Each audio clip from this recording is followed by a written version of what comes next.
Dillingham was an elite bench option for John Calipari all season for the Kentucky Wildcats. Dillingham has filled up the scoring column for Big Blue Nation all season in what has been an electric Kentucky offense.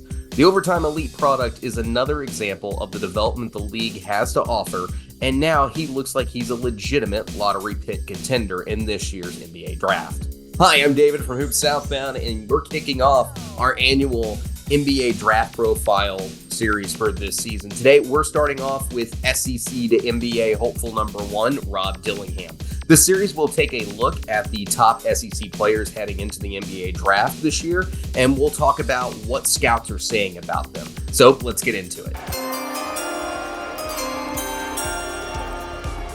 With the first pick, the NBA draft. Before the season, Rob Dillingham really suffered in many scouts' minds because of his reputation coming out of overtime elite.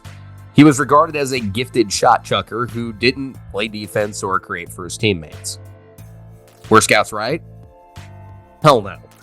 What Rob Dillingham was able to do with Kentucky entirely changed the way NBA scouts saw him. It turned out that Dillingham has a pretty well-rounded game with growing potential.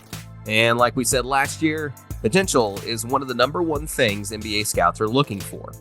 So let's break it down. Dillingham comes in at 6'2" and 170 pounds. On offense, he's seen as a primary ball handler and slasher.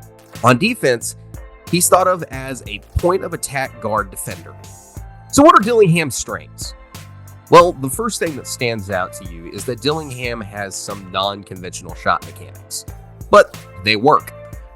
And what's probably Dillingham's most exciting attribute, he can score in a variety of ways. Fires off screens, check the box. Variety of floaters, check the box. Extended range, check the box. Sidestep, step back, dance step, whatever. He can move, he can shoot, he can score. This year's draft is a weaker draft, and there aren't a lot of potential number 1 scoring options coming into the league this year. But Rob Dillingham is an exception. He can get his shot anytime and anywhere, which is crucial when you consider his height. More on that in a minute. What's also exciting is his ability to create for others. His time in Kentucky has shocked a lot of scouts. His ability to create is much more advanced than what was thought coming out of OTE. He can make reads on the run and can fire cross-court passes. He also has been able to quickly develop chemistry with some of Kentucky's rim runners. He's more than willing to share the ball, and the best part, he doesn't turn the ball over a lot either. Finally, he's versatile. On offense, it doesn't matter what kind of system you put him in.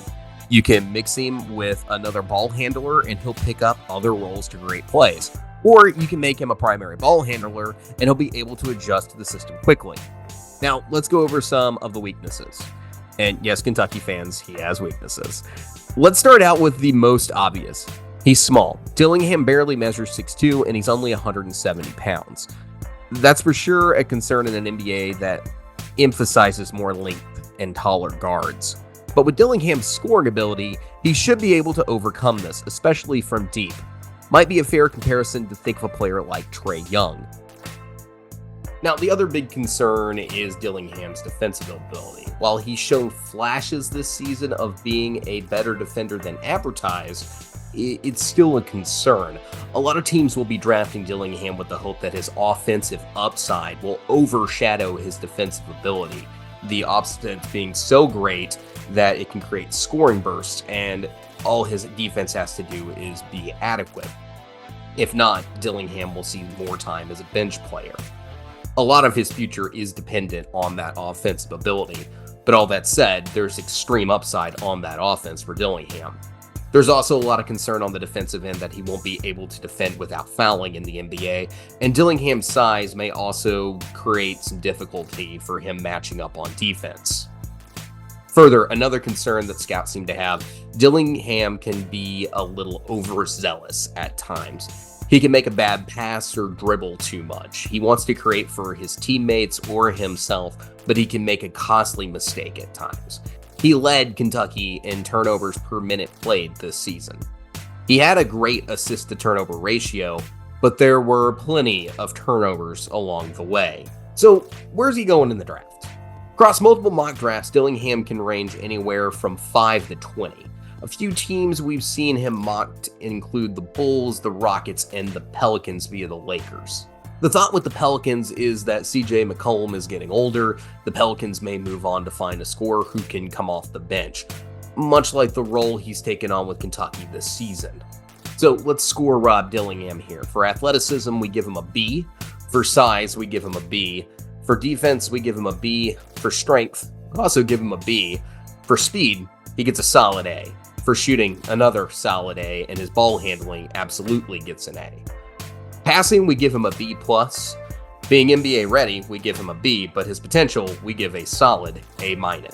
His closest NBA comparison, according to scouts, is Jordan Clarkson. Hey guys, thanks for checking out this video. We've got more players we're breaking down for the draft along the way. Next time, Maddie's going to be sitting down and she's going to be talking about Tennessee's Dalton Knecht. So please like and subscribe, and we'll catch you in the next video.